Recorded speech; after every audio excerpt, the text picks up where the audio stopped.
Aku tuh nggak pernah punya cita-cita yang pasti ya. Hmm. Karena saat itu yang aku pikiran adalah gimana aku dan keluarga aku saat itu tuh kita masih bisa makan keesokan harinya. Oke. Bener-bener yang kita nggak punya long term Plan. plan gitu. Kita mau jadi apa di masa depan dan lain sebagainya. Hmm. Karena yang kita tahu, ayahku dulu bekerja sebagai seorang pengamen, Hmm. ibuku itu buruh cuci. Hmm.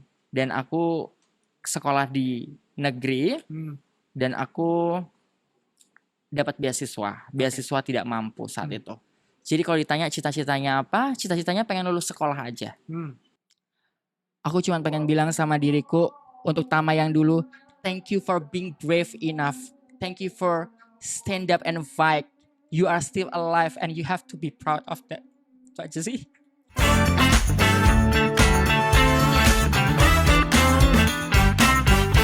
Assalamualaikum warahmatullahi wabarakatuh.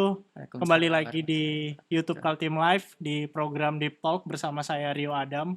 Kali ini di episode ini kita kedatangan narasumber yang luar biasa, seorang content creator, seorang public speaker juga, banyak project melatih public speaking di sejumlah kota di Kota Balikpapan, dan kita perlu belajar banyak nih sama beliau soal how to memberikan value terhadap diri sendiri, yaitu Mas Juang Tama. Selamat datang Mas. Selamat datang di Kaltim Live Mas. Terima kasih Rio. Thank you waktunya. Terima kasih udah ngundang aku. Salah ya, aku yang approach duluan ya. Enggak apa-apa. Aku terima kasih karena Mas Tama memberikan apresiasi yang lebih kepada Kaltim Live dari segi kontennya, dan juga mau akhirnya hadir di sini setelah kita janjian hampir 1 bulan ya, Iya, lebih sebelum lebaran ya. Iya, walaupun ya ini Mudik hari dulu soalnya. betul, walaupun hari ini agak sedikit mendung dan hujan, tapi terima kasih banget sekali lagi Mas. Terima buat waktunya. kasih. Terima kasih Rio. Di tengah kesibukannya luar biasa Mas Tama Aduh. ini. FYI, ini hari Minggu dan akhir pekan, Mas Tama itu masih kerja gitu. Habis selesai ini dia ada jadwal lagi untuk pertemuan di tempat selanjutnya.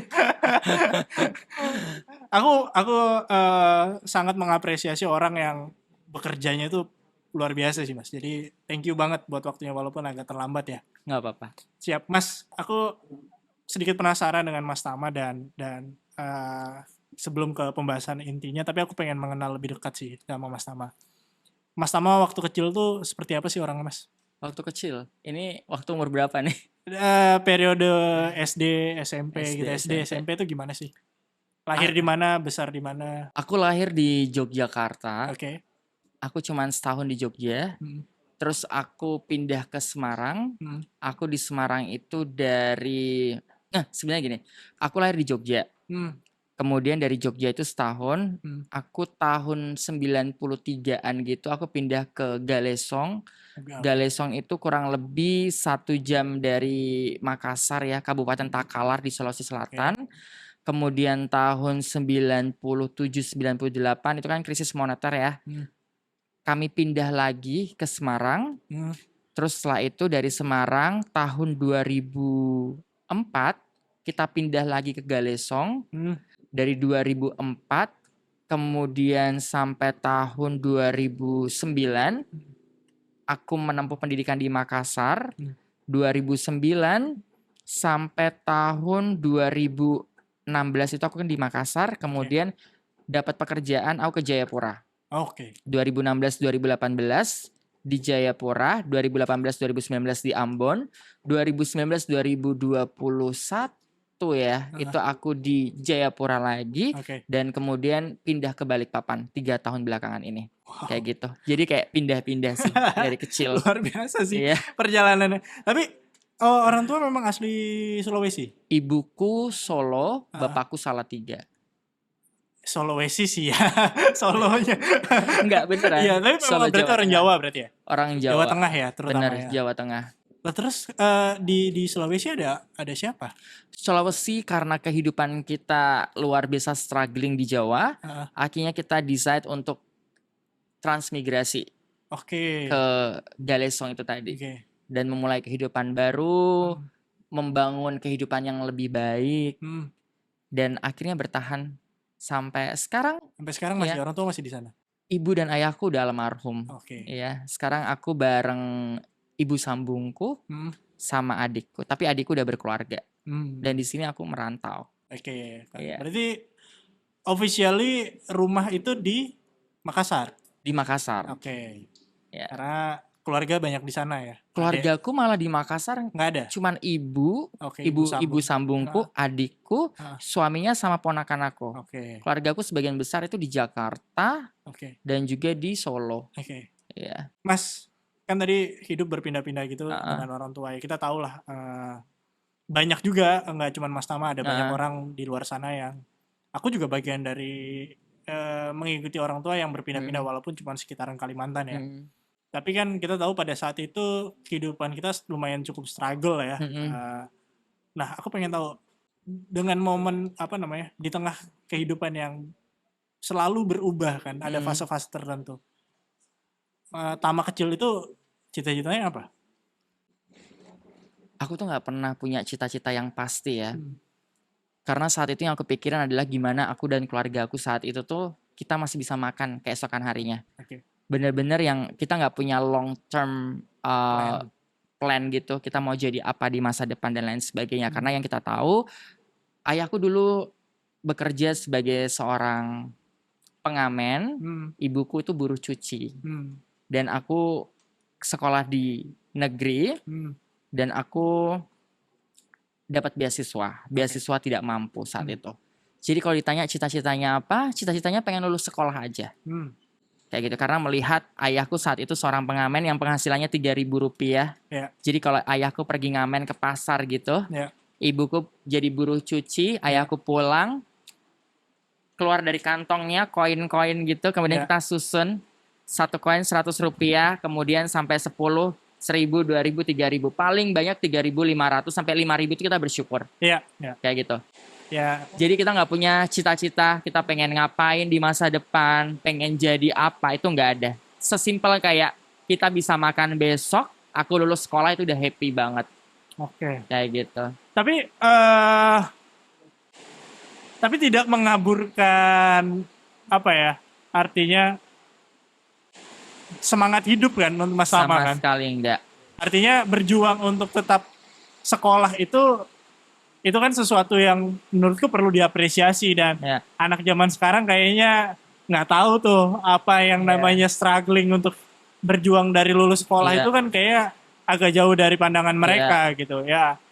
Alhamdulillah ya zamannya sekarang udah berubah dan jauh lebih bagus gitu ya.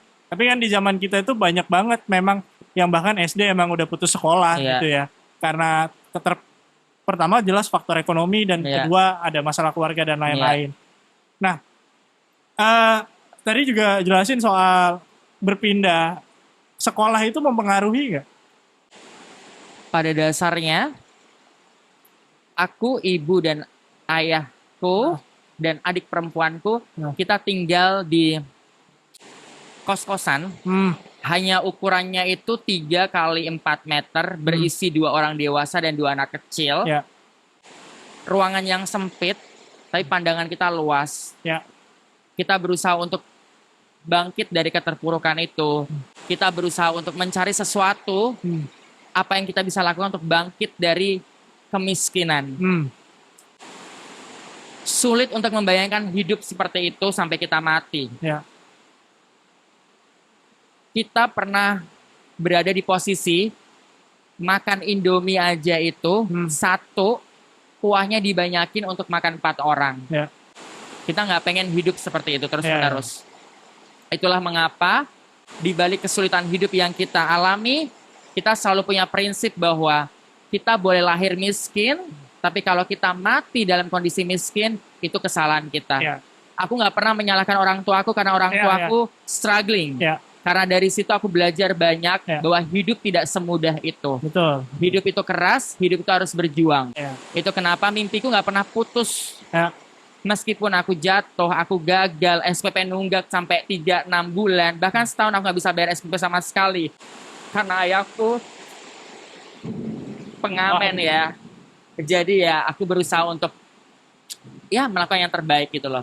Mas, ini ujiannya mengerikan sekali, tapi ceritanya sebenarnya menarik banget. Wah, itu mungkin anak zaman sekarang tuh nggak tahu kali SPP apa. Aku pengen masuk ke fase kuliah. Tadi kita sempat sedikit ngobrol, kita punya kuliah di bidang ilmu komunikasi ya. Mas Tama berarti 2009 di Makassar ya kuliah ya?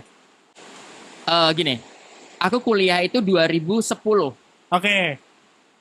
Jadi aku tuh seiring berjalannya waktu karena sebenarnya salah satu passion aku adalah aku suka belajar. Oke. Karena dari belajar itu aku tahu bahwa ada investasi jangka panjang situ, long term investment. Yang membuat aku bisa bangkit dari keterpurukan, dari kehidupan yang bisa dibilang struggling ya.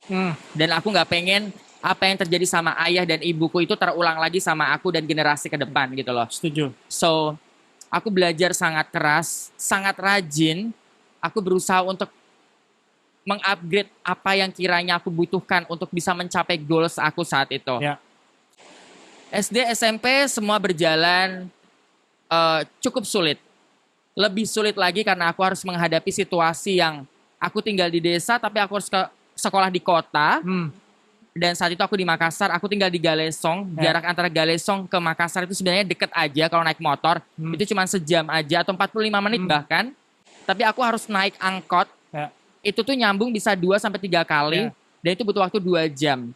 Karena aku tahu orang tua aku cari uang susah. Perjalananku dari sekolah, dari rumah ke sekolah itu jauh. Kalau aku cuma datang untuk main-main, aku gak akan jadi siapa-siapa.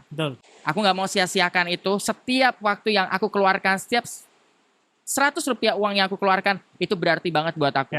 Yang berarti adalah itu satu langkah lebih dekat sama goals aku saat itu. Aku sekolah di SMK, jurusan telekomunikasi. Itu bukan passion aku sama sekali. Aku melakukan itu karena ayahku. Karena ayahku ingin aku punya masa depan yang lebih baik dengan punya basic ilmu praktek, bukan hanya teori. Karena kalau di SMK kita belajar soal, bukan hanya praktek ya, tapi juga ada teori di lapangan. Dan ada magang dan lain sebagainya gitu loh. Jadi modal untuk kerja itu udah ada, udah disiapkan dari SMK itu gitu loh. Ya mungkin ayahku berpikir, nanti kalau misalnya ternyata ayah nggak bisa ngebiayain kamu kuliah, kamu lulus, kamu bisa kerja, gitu kan ya. Tapi ternyata begitulah adanya. Ketika saya lulus, aku nggak bisa kerja. Aku nggak bisa kuliah. Karena ya orang tua aku tuh benar-benar dalam kondisi yang sangat terbatas gitu loh. Kalau sebenarnya mau diceritakan secara detail itu panjang banget ya. Tapi ini ceritanya loncat. Tapi nggak apa-apa, intinya adalah aku lulus SMK saat itu. Idealisme aku masih sangat tinggi karena aku berpikir bahwa aku pengen deh kayaknya sekolah film saat itu. Aku pengen banget ya sekolah film dan lain sebagainya gitu kan.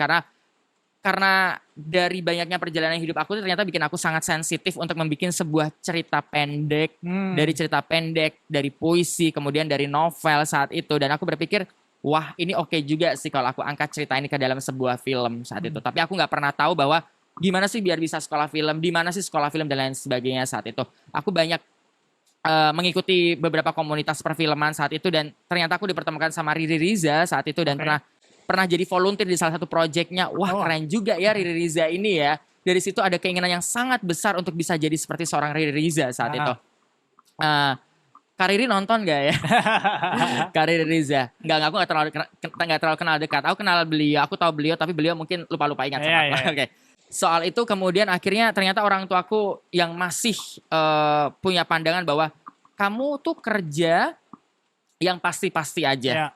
Kalau kamu masih mau hal yang kayak gitu ya silahkan jabani gitu kan. Karena saat itu aku berpikir ya udah deh aku jalanin dulu setelah lulus SMK gitu kan ya. Aku kerja sebagai di salah satu restoran pizza ya. Kemudian saat itu aku berpikir aku harus ngumpulin uang banyak nih untuk biar aku bisa sekolah film. Ayahku memberikan space buat aku untuk menentukan nasibku sendiri saat itu. Aku kerja di restoran pizza tersebut sebagai bartender, bagian bikin minuman. Kemudian digilir di bagian ngaduk adonan. Dan yang terakhir itu di bagian cuci piring. Nah di bagian cuci piring ini cukup struggling ya. Karena tiap 15 menit sekali aku harus ngepel lantai, aku harus cuci piring, customer berdatangan terus, aku give up. Aku bilang sama ayahku, aku tidak bisa lagi melanjutkan kerjaan aku nurut maunya apa. Saat itu ayahku menawarkan mau kuliah. Oke, mau kuliah. Coba dicek dulu biayanya. Aku memutuskan untuk daftar waktu itu SNMPTN ya. SNMPTN kan berarti lewat jalur seleksi ya. Kalau lewat jalur seleksi, SPP-nya murah dong. Ya, karena subsidi pemerintah. Alhamdulillah lolos. Aku daftar teknik elektro saat itu. Ayahku tidak mengizinkan aku untuk daftar selain teknik. Karena basic aku adalah telekomunikasi. Ya. Ayahku tuh punya apa ya istilahnya ya? Cita-cita lah. Iya, punya cita-cita, punya harapan yang besar bahwa anaknya ini harus jadi anak teknik gitu loh. Dan dulu engineer itu salah satu kebanggaan buat keluarga. Bener lah banget gitu. kan. Insinyur dan lain sebagainya itu kayak prestis aja gitu loh. Kemudian aku ngerasa oke deh, karena aku ternyata juga kerja capek, aku menjalani kuliah aku di teknik elektro. Luar biasa strugglingnya. Berat sekali. Aku sempat cuti di semester 3, kemudian aku kerja di mall sebagai kasir, customer service. Berarti kuliahnya di Unhas? Di Unhas, bener banget. Aku di teknik elektro Unhas. Kemudian aku cuti di semester 3 karena satu dan lain hal ya. Salah satunya faktor ekonomi juga saat itu. Dan aku mau kerja, ngumpulin uang, kemudian masuk kuliah lagi, memperbaiki semua nilaiku. Alhamdulillah dapat beasiswa. 5 tahun lulus, dan kemudian masih dengan idealisme yang sama, bahwa aku pengen merantau, pengen sekolah film, pengen kerja di dunia seni gitu kan ya. Aku coba lagi ngumpulin uang, it didn't work out. Ya. Kemudian aku berpikir, Tama, sudahi semua ini Tama. Kubur cita-citamu Tama. Kamu harus realistis. Kamu dilahirkan bukan dari orang kaya. Oke, kamu harus berjuang. Ya udah, aku kerja apa aja. Aku tuh kalau bicara soal pekerjaan, itu aku udah pernah jadi customer service. Aku boleh nyebut nama. Gak apa-apa brandnya, gak apa-apa. Aku pernah jadi customer service di Hypermart. Pernah jadi SPB di Matahari. Pernah jadi SPB di Metro. Pernah jadi kasir di MAP. Pernah jadi tukang cuci piring, bartender, ngayak adonan di Pizza Hut. Dan pernah jadi pelayan di restoran namanya Aerotel Smile, itu di hotel, nama restorannya Mestar Cuisine. Aku menjalani pekerjaan itu di tengah-tengah kuliahku, di tengah aktivitas organisasi, dan aku bilang sama Tama, lakuin ini. Kamu capek, lakuin ini Tama, sampai kamu benar-benar mencapai apa yang kamu mau. Aku selalu bilang sama diriku, just never stop, keep doing it no matter what. Kalau kamu capek, istirahat sebentar, bangkit lagi. Lakukan yang terbaik. Ternyata usaha itu tuh membawa aku pada sebuah momen yang manis sekali. Wah, ini agak berat. Gimana tuh? Apa ya? Saat itu ketika aku lulus kuliah, aku kerja sebagai seorang outsourcing ya. Sebagai karyawan outsourcing maksudnya, bagian angkat-angkat telepon aja. Aku nanya sama diriku, saat itu karena kosan aku benar-benar sempit banget, aku memutuskan untuk singkat cerita ya, ada cerita yang aku loncat jauh ya. Gak apa-apa. Aku dan adekku memutuskan untuk akhirnya kita ngekos berdua di kota karena kita tinggal di desa, dan untuk akses ke kampus kita, ke kampusnya adekku dan lain sebagainya itu kita harus benar-benar tinggal di kota. Tahu. Kita cari kosan. Jauh sih memang. Ya kan? Kita cari kosan di kota saat itu. Kosannya harganya 500.000 berdua sama adikku, sangat sempit, di mana kasur, dapur, dan juga kamar mandi itu jadi satu, dan kamar mandinya nggak ada atap. Yang berarti aroma dari kamar mandi, aroma dari dapur itu nyatu dengan kamar kita saat itu. Tapi aku bilang sama adikku, nggak apa-apa. Hidup kita udah terlalu pahit. Semakin pahit nikmatin aja. Ibarat kopi, kalau misalnya orang suka americano, dia kayak bakal enjoy it gitu. Nah, ada satu momen saat itu aku ingat banget. Malam hari, aku bilang kayak gini. Itu benar-benar malam hari banget. Aku bilang sama Allah kayak gini. Ya Allah, aku udah melalui masa sulit yang sangat panjang dan pahit. Getir sekali. Boleh nggak? Aku dikasih kesempatan untuk bangkit dari keterpurukan ini. Bukan hanya aku, tapi juga keluargaku saat itu. Ada satu momen lowongan pekerjaan. Salah satu perusahaan yang telekomunikasi lah. Ya. Bonafit lah ya. Sangat bonafit bahkan.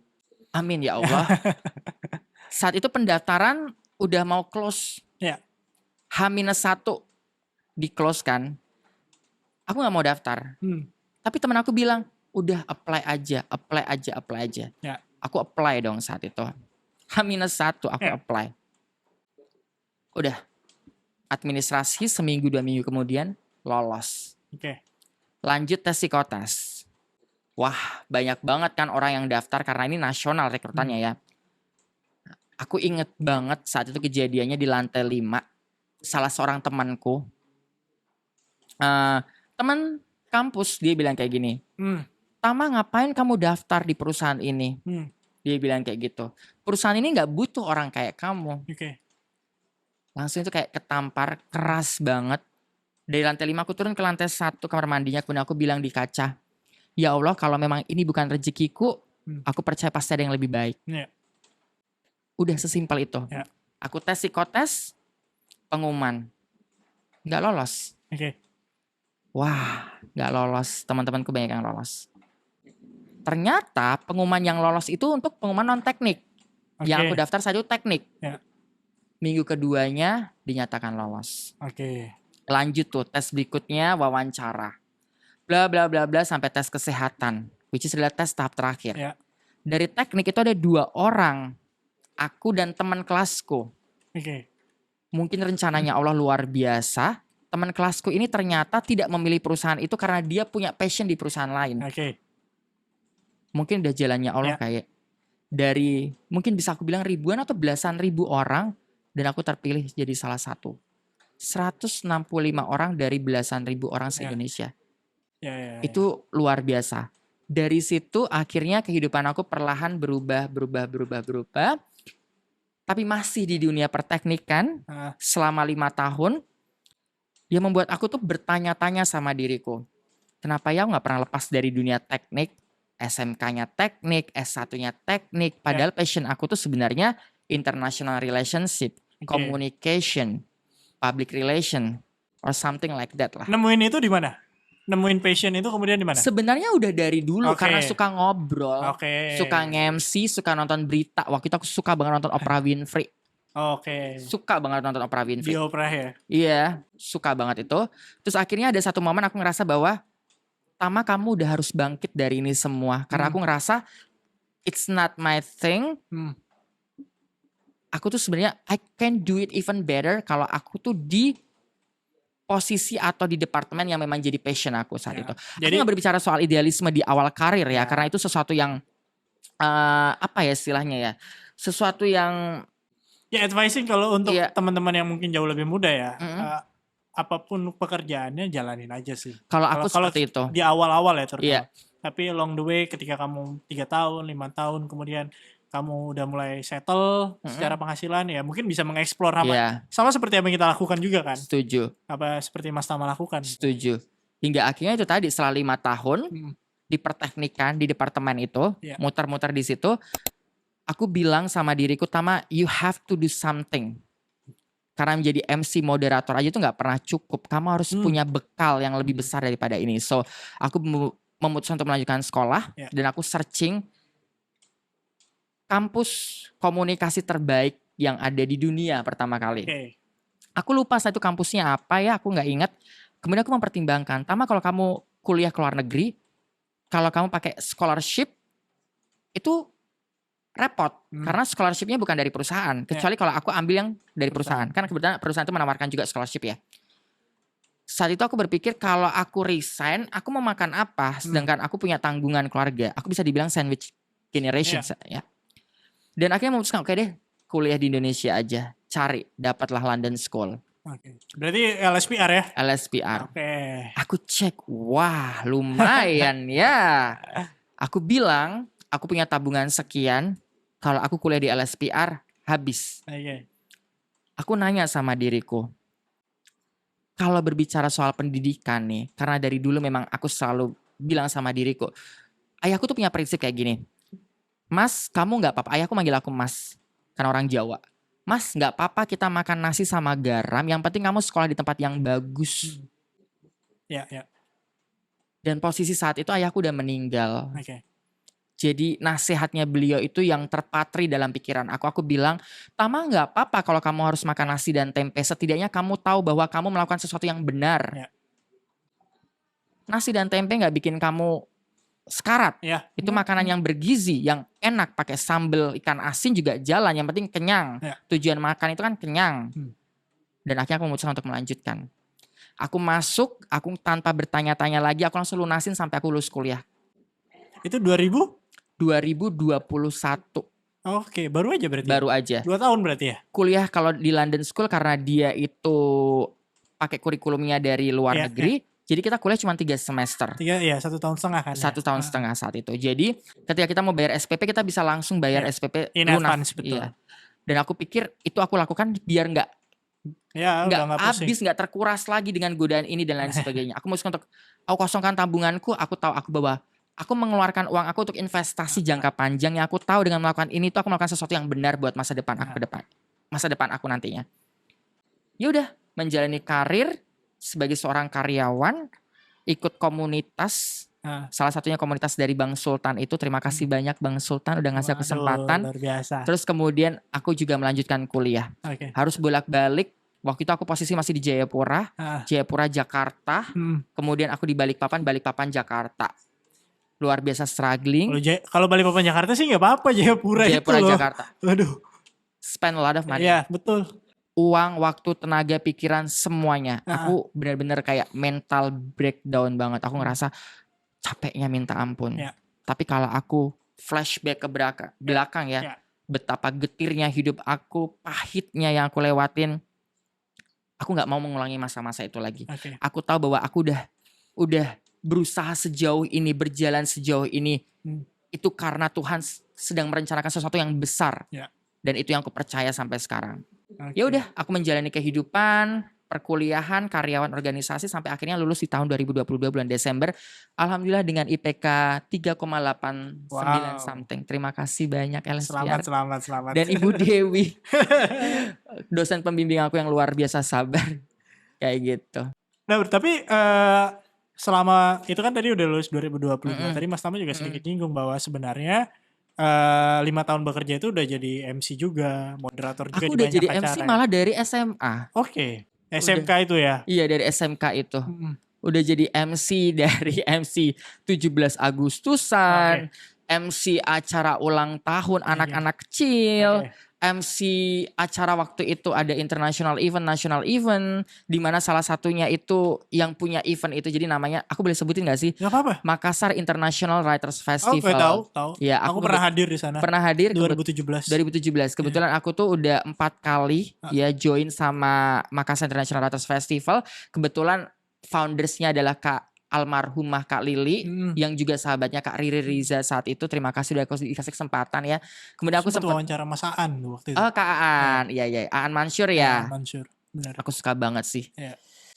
Oke, berarti ya sebenarnya secara tidak langsung manifestasi Mas Tama terhadap apa yang sekarang dikerjakan tuh sebenarnya udah lama dijalanin. Cuman shape-nya atau bentuknya aja yang masih belum ketemu gitu kan ya. Banget sih. Akhirnya dibentuk di 2021 itu ketika kuliah di LSPR kan. Iya. Sebenarnya kuliah di LSPR memberikan aku banyak banget kesempatan karena ketemu banyak banget konten kreator. Beberapa teman kebetulan banyak artis di sana, itu sekolah artis kan. Itu kayak sekolah gitu. Artis. Jadi kayak banyak belajar dari mereka gitu kan. Ya udah dari situ untuk mencoba melakukan sesuatu. Sebenarnya aku punya media juga namanya Weekend Street. Itu aku buat di tahun 2024. 1-2 bulan berjalan ternyata dihack. Dan akhirnya aku memutuskan aku stop dulu, kayak aku harus fokus dengan kerjaan aku dan beberapa komunitas. Saat itu aku dipercaya untuk jadi project manajernya Balikpapan Youth Spirit. Gak apa-apa ya aku sebut Balikpapan Youth Spirit Gerlina. Teman baik kok sama Mas Sultan. Iya, Bang Sultan saat itu. Terus kemudian setelah itu Balikpapan Youth Spirit selesai, aku mencoba untuk project dan lain sebagainya. Terus ya udah melakukan. Aku nggak bisa menyebut, aku tidak menyebutkan konten kreator ada sebuah pekerjaan ya. Ini sebagai sebuah pengisi waktu kosong aja sih, kayak hiburan di waktu weekend terutama ya. Aku bingung hiburannya juga. Padat tapi ya. Kayak gitu. Tapi kalau ada orang yang bilang bahwa konten kreator itu sebagai mata pencarian, itu nggak salah ya. Cuman karena aku sebagai pemula banget ya dan belum menemukan bahwa aku akan dapat duit dari sini kemudian aku ngembangkan gitu, belum ke situ sih. Lebih karena aku ngerasa bahwa ya kebetulan lagi ada waktu kosong, aku pengen bikin konten, ada teman-teman yang jago foto dan video, ya udah kita bikin konten. Tapi boleh sedikit tanya, S2-nya komunikasinya jurusannya apa? Aku jurusan Strategic Public Relations Management. Fokusnya ke corporate communication. Iya. Gitu. Di mana itu sekarang dijalanin oleh Mas Tama kan? Aku jalanin itu. Kayak gitu sih. Jadi alhamdulillah setelah perjuangan berapa puluh tahun? 28 tahun? 29 ya? 28 tahunan. Jadi apa yang jadi passionnya, yang jadi ininya sedikit banyak sekarang udah menuai buahnya kali hasilnya ya. Berusaha untuk bersyukur aja sih sebenarnya, tapi selalu ada energi untuk melakukan sesuatu yang lebih dan lebih gitu loh. Itu yang karena apa ya? Aku tuh nggak makan kalau nggak kerja. Setuju. Aku selalu bilang sama diri aku, Tama, kamu tuh bukan lahir dari orang kaya, kamu tuh perintis gitu loh. Kalau kamu nggak kerja, kamu nggak makan, kamu nggak bisa bayar cicilan. Jadi aku coba untuk realistis di situ. Tapi konten kreator ini, kenapa aku bilang bahwa ini bukan satu pekerjaan buat aku karena bukan money oriented, tapi karena aku benar-benar pengen sesuatu yang bisa menyibukkan aku di waktu senggang. Karena aku juga siaran radio kan tiap hari Sabtu. Oh iya, di mana gitu. Mas? Di Smart FM. Wow. Kakak Eti maaf udah vakum beberapa bulan belakangan. Setiap jam 10 Smart Community namanya. Aku udah hampir 2 tahun siaran di situ. Siap. Kayak gitu. Lalu tapi tunggu dulu. Ini mau digarisbawahi, jangan sampai nanti ada yang kerjanya konten kreator mereka tersinggung ya. Kalau ini lebih karena aku masih pemula dan aku ngerasa ini masih menjadi sebuah hobi, tapi nggak menutup kemungkinan nih di waktu mendatang ini bakal jadi sebuah pekerjaan atau apa ya, side job selain aku sebagai seorang karyawan ya. Karena memang jujur menggiurkan banget sih. Kayak gitu. Oh gitu ya. Sangat. Itu sih yang pengen aku pelajarin juga sebenarnya gimana caranya. Nah, tapi kan tadi kita sedikit cerita nih di belakang ada banyak hal lah di dalam pembuatan konten yang sebenarnya tuh nggak banyak dilihat sama viewers atau followersnya Mas Tama gitu kan. Terutama apalagi di sisi mungkin produksi. Ini aja kita hari ini syuting ada masalah. Gak jadi masalah.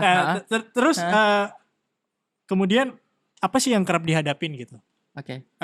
Mungkin ini juga sebagai pembelajaran bagi kemudian orang yang melihat Mas Tama mungkin sekarang cuma memfollow dan kemudian desire untuk menjadi seorang content creator kayak Mas Tama yang passionnya ternyata di sana gitu. Yang secara tidak langsung dari sejak SMK itu menjalani passion itu gitu dan sekarang alhamdulillah mendapatkan porsi yang cukup gitu kan di dalam hidupnya. Itu seperti apa Mas? Ini apa yang gak banyak orang tahu gitu. Gak banyak orang tahu. Sebenarnya tuh aku orang yang tidak banyak membuat konten saat itu karena sibuk dengan pekerjaan. Aku gak bisa foto, gak bisa video. Jadi semua konten aku tuh dibuat oleh fotografer, videografer. Aku cuman bagian posting aja sebenarnya. Kayak gitu. Kalau toh konsep oke lah tipis-tipis. Tapi yang eksekusi secara penuh itu ya fotografer dan videografer gitu kan ya. Kemudian aku tinggal posting, kemudian ya udah sering berjalannya waktu, kalau ada konten ya dinaikin, kalau enggak ya enggak. Kayak gitu. Itu tuh yang berawal dari bulan Juli tahun 2024 tuh. Tapi sebenarnya itu it's just for fun lah. Kayak gitu. Kebetulan aku ada seorang sahabat aku dari Makassar, aku terbangin ke sini, Andri Akbar. Videografer luar biasa.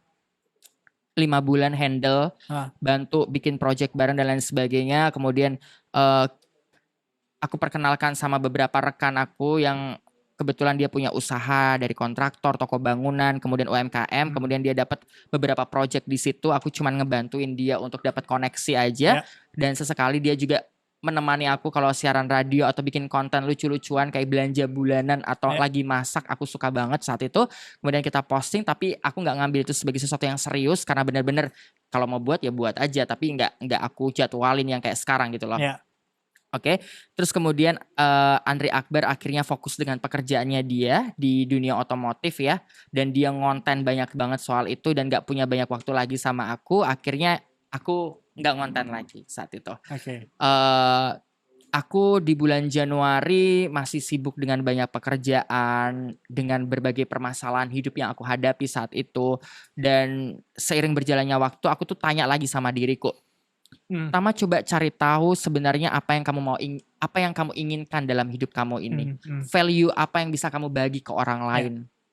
Karena yang kamu lakukan cuman kerja, pulang kerja, ya udah jalan-jalan, boros. Padahal banyak hal yang aku harus tanggung, aku harus istilahnya jadi tanggung jawab aku saat itu. Akhirnya aku berpikir, Tama, you have to do something. Tama, kamu harus membangun lagi semangat yang dulu kamu punya. Membangun lagi kepercayaan diri yang kamu punya. Meskipun bisa dibilang aku cukup sering diundang ke kampus, ke sekolah, ke acara komunitas atau mungkin NGO untuk menjadi seorang public speaker ya, berbagi tips and tricks sederhana lah, basic teknik public speaking kurang lebih seperti itu kan. Tapi aku ngerasa aku bisa melakukan lebih daripada ini. Aku punya sesuatu yang aku bisa share lebih daripada ini. Kira-kira apa? Karena dalam hidup itu aku selalu berprinsip seperti ini. Tama, kalau kamu cuman hidup untuk dirimu sendiri itu kamu rugi banget karena kamu hidup sekali. Jadilah seseorang yang punya legacy, punya sesuatu yang bukan hanya kamu yang nikmatin tapi bisa dinikmatin sama banyak orang saat itu. Kemudian aku mencoba untuk mencari tahu, menganalisa, melihat market, mengevaluasi diri aku, apa yang bisa aku upgrade, apa yang bisa aku lakukan. Dan akhirnya Allah pelan-pelan membawa aku pada satu titik bertemu dengan banyak orang-orang baik. Aku mau ngucapin terima kasih banyak ke teman-teman aku. Ada Ival yang jauh-jauh dari Samarinda. Kemudian ada Kiki, ada Ferdi Foy, ada Julian, ada Dion, dan beberapa talent yang bergabung. Terima kasih banyak karena tanpa support mereka luar biasa. Di sela-sela waktu kesibukan mereka, kuliah, kerja, supportnya luar biasa untuk bikin konten. Kemudian saat itu aku berpikir, aku punya teman-teman, punya sahabat yang luar biasa dengan segala potensi yang mereka miliki. Dan aku pikir kita punya satu kesenangan yang sama, yaitu bikin konten. Kenapa aku nggak membuat satu project yang kiranya kita bisa melakukan bersama-sama gitu kan ya. Aku boleh sebut nama beberapa hotel nggak ya? Nggak apa-apa. Kita temen kok sama semua hotel di Balikpapan. Hotel ya. Jadi kita kemarin juga habis ketemu Pak Sugianto, jadi gitu ya, aman aja ya. Tiba-tiba ada DM masuk. Ini bukan hotel tapi klinik gigi. Ya waktu itu nggak apa-apa ya. Nggak apa-apa. Henny Dental Care nge-reach out aku via DM. Iya. Halo, itu kebetulan teman juga, jadi nggak masalah juga. Ya Henny Dental Care. Kemudian saat itu aku belum punya teman-teman yang aku mention tadi, tapi aku punya sahabat juga di kantor namanya Sharon. Dibantulah Sharon bikin konten. Wah lumayan ya. Kok like-nya, aku nggak bilang banyak ya, cukup lah buat aku yang jarang konten, views-nya kok makin naik ya. Terus aku tuh nggak paham apa itu insight dan lain sebagainya. Oke, aku cukup sering dengar soal itu, tapi pun di pelajaran komunikasi kami juga belajar soal digital marketing gitu loh. Tapi secara nyata aku ngelihat pergerakan angka di Instagramku tuh belum pernah terjadi karena aku memang jarang banget ngonten gitu kan ya. Oh oke, kayaknya aku mau coba deh. Kayak gitu kan. Saat itu yang ngebantu aku pertama kali adalah Kiki, videographer di sana. Aku coba reach out dia, aku ada ini ding project ini dan sebagainya, tapi dia masih sibuk, jadi saat itu dia ngebantu di Novotel dulu. Entah kenapa Allah ngasih jalan ke tempat lain, dapat platinum. Aku ngelihat Pak Gianto ya Pak. Iya. Terima kasih Pak. Terima kasih Pak Gianto, Kakak Zizi, Pak Joko, terima kasih banyak. Kemudian aku randomly ngelihat statusnya Ival karena Ival ini tinggal di Samarinda. Dia lagi di Balikpapan. Awalnya ngajakin ngopi aja.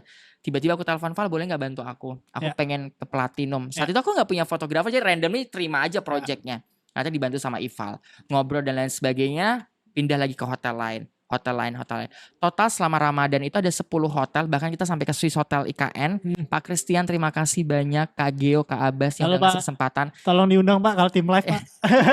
Sampai ke Swiss Hotel Nusantara saat itu. Total selama Ramadan di bulan Maret itu aku ngonten itu di 10 hotel bintang 3, 4 dan juga 5 dan 1 restoran Skyline Borneo. Terima kasih Bu Diana. Besok kita ke situ Bu. Siap. Diundang lagi. Kalau tim live kapan Bu?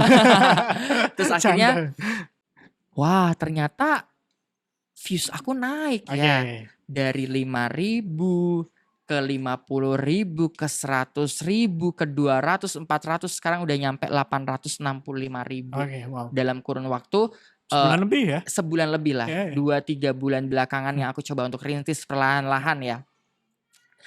Dan aku mikir apalagi setelah ini, ternyata datanglah perumahan, datang Sumarekon saat itu. Kita proyekan Sumarekon. Terus tadi ada apa perumahan? Terus kemudian ada perumahan Sumarekon, kemudian kebetulan ada salah satu toko alat lukis terbesar di Makassar, ada di Mall Nipah dan juga di Pinisi Point, kita juga diajakin. Dan setelah balik mudik, ternyata diajakin lagi collapse lagi dengan Swiss Bell bahkan 2 project. Kemarin bukan hanya roomnya tapi ada cafe yang dibuka namanya The Pasio, lanjut Blue Sky, terus kemudian tadi Platinum, kemudian ada Wish Prime lagi, Borneo Bay, Pentapolis Apartment, kembali lagi ke Blue Sky, dan ada satu hair tonic. Padahal aku sebenarnya rambutku tipis banget tapi aku habis tanam rambut kan waktu itu. Jadi aku ambil aja, gak jadi masalah. Karena dokterku yang di Turki approve, katanya ingredientsnya oke banget. Kemudian ada 9 produk makanan, 3 UMKM kayak gitu. Ada 9 produk makanan UMKM dan 3 produk makanan juga sih, tapi lebih kayak ayam penyet dan lain sebagainya kayak gitu. Ya udah kurang lebih projectnya seperti itu. Terus ada project-project lain yang aku nggak bisa mention. Belum ya? Iya, dan itu bakal collapse dengan kampus, dengan perusahaan startup dan lain sebagainya. Itu ongoing semuanya dan cukup padat dan sangat menyenangkan kayak gitu. Ya pada intinya sebenarnya apa yang Mas Tama jalankan itu karena happy kan? Karena happy. Itu. Aku tuh selalu bilang sama timku tiap kali kayak contoh, aku tuh orang kan kalau ketemu selalu nanya, sibuk apa sekarang, lagi ngapain sekarang? Kalau aku tuh enggak. Kamu happy enggak? Iya. Itu selalu jadi pertanyaan aku. Karena berbicara soal apa ya, sibuk apa sekarang, belum tentu semua orang sibuk. Betul. Ya. Betul. Aku pengen cari sesuatu yang simple tapi itu meaningful. Kayak aku nanya sama timku setelah kerja gini, misal selesai tadi sebelum check out, aku nanya sama Ival. Sekali 2 kali aku tanya, Ival happy? Tadi habis sholat asar, Ival happy? Karena Ival paling jauh, dia dari Samarinda ke sini, naik bus, turun di terminal, naik Gojek, bawa koper. Itu effort yang luar biasa. Padahal dia tuh baru lulus kuliah, dia ada usaha, dia harus tinggalkan sementara. Dia kerja di travel umroh. Banyak effort yang luar biasa. Maka aku selalu nanya sama dia, Ival kamu happy enggak? Dia bilang happy, capek, tapi happy. Karena biasa kalau siang tidur, sekarang siang melakukan sesuatu pekerjaan yang itu bermanfaat kayak gitu. Dan itu paling penting. Kalau aku ngelihat ketika aku mengerjakan sebuah project, akunya tuh nantilah. Yang penting teman-teman fotografer, videografer, mereka dulu. Mereka kenyang dulu, mereka happy dulu, mereka cukup istirahat, itu udah paling penting buat aku. Karena porsi kerjaan mereka tuh jauh lebih banyak daripada aku. Bisa dibilang aku cuma 20%, mereka 80%. Soal konten ya. Tapi kalau ya mungkin negosiasi apa segala macam, benefitnya apa itu ya memang lebih ke akunya sih. Tapi yang eksekusi di lapangan ini yang paling esensial menurut aku, yang paling penting. Karena kalau kontennya nggak menarik ya bisa jadi klien-klien lain juga nggak akan mau kerja sama. Gitu. Makanya aku apresiasi luar biasa. Terima kasih hari ini Ival, Kiki dan teman-teman semuanya. Di belakang layarnya ada timnya Mas Tama ya, luar biasa. Tepuk tangan dulu. Oke Mas. Kamu request aku mention kan? Udah aku mention. Mas, tadi kan banyak banget kliennya ya. Oke. Aku sedikit tadi nyinggung sedikit soal temanya. Mas Tama juga udah sedikit soal value. Gimana sih Mas untuk menemukan value itu Mas? Proses yang panjang ya. Aku pikir gini, setiap orang itu lahir dengan sebuah tujuan hidup. Ya. Mencari tujuan hidup itu kan sebenarnya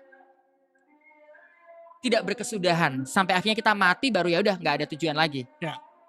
Gitu loh. Kita menuai apa yang kita tabur. Kalau kita berbicara kalau kita udah mati gitu kan ya. Aku lahir dari kesulitan hidup yang aku alamin, getirnya, pahitnya, tidak ada. Mungkin aku bisa bilang kayak gini, aku tidak mencoba untuk membandingkan kesulitan hidup yang aku alami dengan orang lain ya. Tapi aku ngerasa bahwa yang aku alamin itu benar-benar pahit sekali.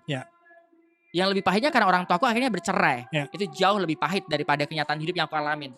Sampai pada satu titik aku ngerasa bahwa, Tama, hidup kamu tuh pahit. Pahit sekali. Kepahitan hidup yang kamu rasakan saat ini, percayalah, Tuhan punya rencana. Ada satu, apa yang bisa dibilang ya, ada satu misi yang kamu bawa dari kesulitan-kesulitan itu, yang nantinya tuh bisa kamu bagikan ke orang lain, yang mungkin saja relate dengan hidup kamu, yang bisa jadi itu jadi harapan hidupnya dia, harapan buat dia maju ke masa depan. Karena pahit banget. Aku pengen siapapun yang ngalamin masa-masa sulit dalam hidupnya saat ini. Kalau kalian gak bisa sekolah, gak bisa makan, satu kuncinya kalian bertahan aja. Karena kalian gak pernah tahu kapan Tuhan akan tolong kamu dan jadikan kamu besar di masa depan. Itu sih. Betul. Dan itu yang aku percaya sampai detik ini. Betul. Jadi buat siapapun yang ngelihat, oh Tama hidupnya hedon banget ya. Keluar masuk hotel, terbang dengan dan lain sebagainya lah. Kalian gak pernah tahu prosesnya kan. Proses dari Betul. berjuang sampai di titik ini. Aku nggak merasa bahwa aku sukses. Aku nggak merasa bahwa aku udah hebat. Aku merasa bahwa aku masih sangat-sangat perlu belajar. Tapi aku mensyukuri apa yang aku dapat saat ini. Aku tidak merasa bahwa aku hebat, aku lebih baik, aku merasa bahwa aku kaya. Tidak sama sekali. Aku merasa bahwa aku sedang berproses menaiki anak tangga satu persatu dan aku mensyukuri setiap prosesnya. Itu aja sih. Betul. Kalau ternyata ada orang di luar sana punya perspektif lain soal aku, itu di luar kontrol aku, di luar kuasa aku. Dan aku gak berfokus sama hal-hal seperti itu. Karena jujur nih Rio, setiap aku posting sesuatu, atau enggak gini deh, dalam sehari aku tuh terima belasan bahkan puluhan DM randomly, curhatan mereka, minta tolong mereka. Bahkan kemarin sih ada yang DM aku, kalau ini sensitif kayaknya jangan. Ada yang minta pertolongan dan lain satu hal dan lain sebagainya kayak gitu kan. Dan itu sesuatu yang sering jadi pertanyaan aku, oh ternyata apa yang aku lakukan ini relate sama beberapa orang, akhirnya mereka curhat dan lain sebagainya. Ya poin pentingnya adalah jangan pernah merasa bahwa hidup kita terlalu kecil untuk Tuhan yang begitu besar. Setuju. Saya merinding nih Mas. Saya merinding nih. Benar. Itu yang akhirnya memotivasi aku untuk do more and more. Selalu punya afirmasi yang positif sama diri kita. Nggak mudah pasti. Ibarat iman kita tuh naik turun. Iya, setuju. Iman kita naik turun. Tapi yang perlu kita pupuk adalah kepercayaan kita. Percaya bahwa selalu ada jalan di setiap kesulitan. Selalu ada buah manis di setiap kepahitan. Tanamkan dalam pikiran kita. Tuhan tidak pernah melahirkan kita tanpa tujuan apapun. Pasti ada. Pasti ada. Bahkan daun yang jatuh pun itu karena kehendaknya Tuhan. Dan pasti ada rencana terbaik di itu semua. Itu yang aku percaya sampai sekarang sih. Benar. Nah kadang kan memang lewat sosial media ini good and badnya sosial media juga Mas. Maksudnya kita kan cuma melihat sosial media itu mungkin 5% atau 10% dari hidupnya seseorang kan. Bukan berarti kita karena kita follow-followan kita saling tahu hidup kita masing-masing dong. Enggak dong gitu kan. Tapi kan kadang orang melihat itu dan memotong, men-skip apa yang selama ini Mas Tama jalani. Dan ya itu kan juga soal pilihan ya. Apa kita ingin membagikan itu atau enggak. Terima kasih karena Mas Tama udah membagikan cerita itu di Kaltim Live. Aku merasa terhormat sekali gitu. Aku yang terima kasih malah gitu. Diundang loh. Nah dan kita juga gak, seperti kata Mas Tama, kita juga gak bisa mengontrol orang lain kan. Nah yang aku lihat malah justru orang-orang yang kemudian secara bisnis lebih sukses dan bisa memberikan value tadi pada Mas Tama dan memberikan kepercayaan itu. Dan itu kan jauh lebih mahal kan. Seperti klien-kliennya Mas Tama, kemudian orang-orang yang follow, yang memberikan support dan lain-lain. Nah itu kan berarti value ini adalah proses pencarian jati diri baik secara pribadi maupun di sosial media yang gak ada ujungnya sebenarnya. Itu yang coba Mas Tama sampaikan ya sebenarnya. Atau bagaimana? Aku tidak secara spesifik menyampaikan sesuatu lewat konten aku ya. Aku hanya berbagi apa yang aku alamin aja. Orang lain relate atau enggak, orang lain dapat pesannya atau enggak. Aku berharap mereka ngambil yang sisi positifnya dan meninggalkan negatifnya aja gitu loh. Karena aku sebagai manusia juga bukan orang yang luput dari banyak kesalahan ya. Jadi sebisa mungkin aku tuh sebenarnya ketika membuat sebuah konten gak pernah, oh aku pengen bikin konten gini tuh biar gini. Enggak, itu pure karena aku sedang pengen konten, berbagi momen. Kalau ada yang orang relate kemudian DM aku atau lain sebagainya ya syukur gitu loh. Kalau ternyata di balik itu semua ada pandangan-pandangan yang negatif atau mungkin asumsi yang tidak logis kadang ya buat aku ya. Itu juga gak jadi masalah gitu ya. Karena resiko membuat konten dengan banyak orang melihat gitu kan ya. Baik buruknya ya udah nikmatin aja, jalanin aja. Dan ini fun fact Rio. Aku tuh suka sekali melihat Instagramnya orang. Literally siapapun. Mau itu orang yang followersnya cuman 50, bisa dicek. Orang yang followersnya 50 aja aku follow back. Gak jadi masalah. Aku tidak pernah merasa rugi dengan memfollow back orang lain. Setuju. Aku suka banget lihat konten mereka yang kadang lucu banget. Anak-anak apa ya, skena ya. Atau mungkin Starboy yang aku tahu. Jadi dengan itu aku banyak belajar. Oh sekarang tuh zamannya kayak gini ya. Habitnya kayak gini. Cara ngomongnya kayak gini. Jadi kita up to date gitu. Jadi kalau nongkrong sama siapapun tuh masih relate gitu kan ya. Orang tuh selalu mikir bahwa oh Kak Tama follow aku ada apa ya. Sedangkan aku tipikal orang yang kamu nge-like IG story aku atau nge-like postingan aku, ketika aku cek ternyata aku belum follow, dengan senang hati aku follow. Dan itu gak pernah jadi masalah. Angka itu penting, tapi bagi aku yang lebih penting adalah bagaimana kita membangun sebuah networking. Setuju. Siapapun itu, karena selalu banyak hal yang bisa kita pelajari dari siapapun itu. Benar. Tidak melihat dari jumlah followersnya, tidak melihat dari berapa usianya atau dia kuliah di mana. Bagiku setiap orang selalu ada hal baik yang bisa kita pelajari, dan itu yang aku lakukan. Dan setiap harinya Rio, aku selalu menyempatkan waktu untuk nge-like atau nggak komen. Ada yang ulang tahun, aku ucapin ulang tahun meskipun aku nggak kenal. Baru temenan di IG, atau mungkin ada orang yang tiba-tiba minta tolong sesuatu, aku coba untuk nanya apa yang bisa ditolong. Boleh nggak kasih aku evidennya, foto, video dan lain sebagainya. Dan aku terima kasih banyak sekali lagi nih Rio, buat kebetulan Ival dia punya usaha namanya Teras Mami di Samarinda. Dan tiap bulan itu kita selalu bikin yang namanya Jumat Berkah. Kalau Ramadan kemarin alhamdulillah tiap minggu, dan sebulan sekali bikin Jumat Berkah. Cuman pengen ngajak ke teman-teman sekalian yang, karena aku mikir kayak gini, yang aku share itu sesuatu yang mungkin bagi sebagian orang luxury ya. Keluar masuk hotel, restoran, apa segala macem. Aku pengen teman-teman juga tahu bahwa uang yang masuk atau mungkin value atau mungkin benefit yang masuk kita itu gak sepenuhnya buat kita. Itu adalah hak sebagian orang di luar sana. Dan aku mikir, aku punya Ival yang dia punya usaha Teras Mami, kenapa aku gak mencoba untuk apa ya istilahnya ya, mengembangkan usahanya di sisi lain juga. Satu sisi mengembangkan usahanya dia, satu sisi juga membuat usahanya makin berkah dengan Jumat Berkah tiap bulannya. Kayak gitu. Thank you so much ya Ival ya.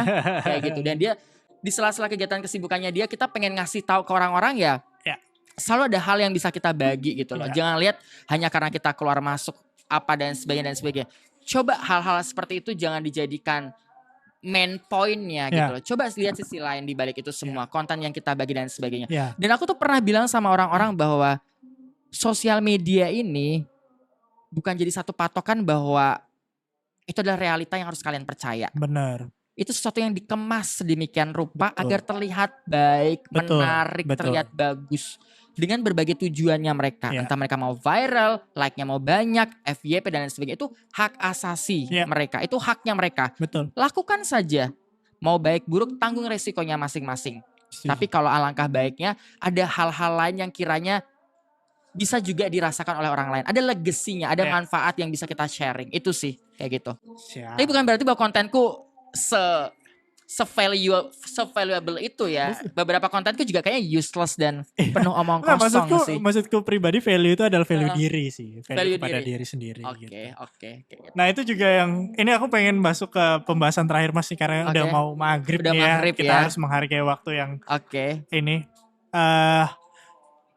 Aku pengen ngebahas sedikit soal percaya dirian. Percaya, tadi karena kita udah bahas sedikit value, dan kemudian value itu juga harus didorong menurutku dengan percaya diri yang baik. Karena kalau kita punya value tapi kita tidak mempromosikan dalam tanda kutip kepada orang-orang, orang tidak akan melihat value kita. Setuju banget. Iya kan? Kita harus juga sebagai etalase untuk memperlihatkan value itu.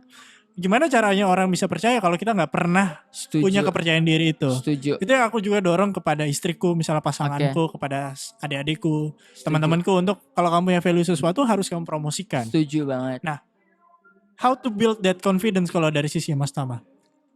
Hal yang pertama adalah you have to love yourself. First thing first. You have to love yourself. Kalau kamu udah mencintai diri kamu, kamu tahu kurang lebihnya diri kamu, kamu akan menemukan sebuah value dalam diri kamu. Kalau kamu udah punya value, kemudian kamu istilahnya adalah kamu boosting dengan skill yang kamu punya, potensi yang kamu punya, self upgrading dengan terus belajar, mendengar lebih banyak, memahami seutuhnya bukan hanya sebagian. Aku yakin dengan cara seperti itu kamu punya value yang kamu bisa sharing ke orang lain. Ngeboost percaya diri itu tidak bisa dilakukan dalam waktu yang singkat. Karena percaya diri menurut aku tuh dibangun dari dua hal ya. Ada namanya self confidence, ada namanya self esteem. Self confidence dan self esteem ini harus berada pada level yang sama. Self confidence itu kan percaya diri, dibangun dari latihan, jam terbang, self upgrading, menguasai sebuah materi. Self esteem ini how you guys see yourself, bagaimana kita melihat dirinya kita. Sometimes kita merasa insecure karena orang lain lebih cakep, lebih putih, lebih punya pendidikan tinggi, lebih kaya dan lain sebagainya. Kita punya self confidence nih, percaya diri, tapi masih minder karena apa? Karena nggak punya self esteem, karena ngerasa ya tidak lebih baik daripada siapapun dari segi fisik mungkin, dari educational background mungkin, dari family background mungkin, yang membuat dia akhirnya jadi minder. Padahal dia punya skill yang bagus, dia menguasai materi, dia tahu apa yang dia lakukan. Makanya tadi aku bilang self confidence dan self esteem ini harus pada level yang sama. Ketika kita berada pada level yang sama, percayalah kita akan memberikan yang terbaik. Self esteem ini dibangun dari itu tadi ya, love yourself. You have to love yourself. If you don't love yourself, then who? Betul. Jangan pernah merasa insecure atau minder. Sama-sama makan nasi, sama-sama hirup oksigen. Selalu punya kesempatan yang sama. Aku tuh punya quote kayak gini, Rio. No matter who you are, no matter where you are from, your dreams are valid. Setuju. Dan itu yang selalu aku tanamkan di dalam diri aku. Gak masalah kalau orang lain makan daging, aku cuma makan tahu tempe. Yang penting kenyang, kita punya kesempatan yang sama, kita sama-sama menghirup oksigen. Aku bisa, dia bisa, kenapa aku nggak bisa gitu loh. Istilahnya kayak gitu. Oke, mungkin kita punya limitasi sebagai seorang manusia. Ya, belum tentu misalnya Rio jago di hal yang kita bisa sebut teknologi lah ya. Mungkin aku tidak terlalu jago. Bukan berarti aku tidak jago di tempat lain. Bukan berarti aku harus jago teknologi. Selalu punya path masing-masing, punya jalurnya masing-masing. Tidak harus sejago orang lain di bidang itu. Pasti kita punya kelebihan lain yang bisa kita manfaatkan. Nah, kelebihan itu bisa jadi value kita untuk kita sharing ke banyak orang. Itu sih. Oke, sip. Kayaknya udah. Thank you banget nih Mas Tama. Udah berbagi cerita. Yang bisa aku katain, kedua orang tua Mas Tama kayaknya bangga sih dengan Mas Tama sekarang. I believe that. Aku percaya itu. Nah, tapi aku gak mau bersedih-sedih karena ini udah mau azan maghrib. Kita mau menghadap sang pencipta gitu kan. Tapi aku ada sang pencipta. Iya dong, kita harus. Mau sholat ya. Kita mau sholat gitu. Nah, aku terakhir deh. Apa yang Mas Tama bisa katakan ke diri Mas Tama yang dulu? Dengan di posisinya Mas Tama sekarang ke Mas Tama yang dulu. Kalau bisa nih. Aku cuma pengen bilang sama diriku, untuk Tama yang dulu, thank you for being brave enough. Thank you for stand up and fight. You are still alive and you have to be proud of that. Itu aja sih. Terima kasih banyak. Itu dia Juang Tama, teman-teman. Makasih banyak Mas Tama. Sampai jumpa di episode berikutnya ya. Bye-bye. Jangan lupa like, comment, dan subscribe ya teman-teman Kaltim Live.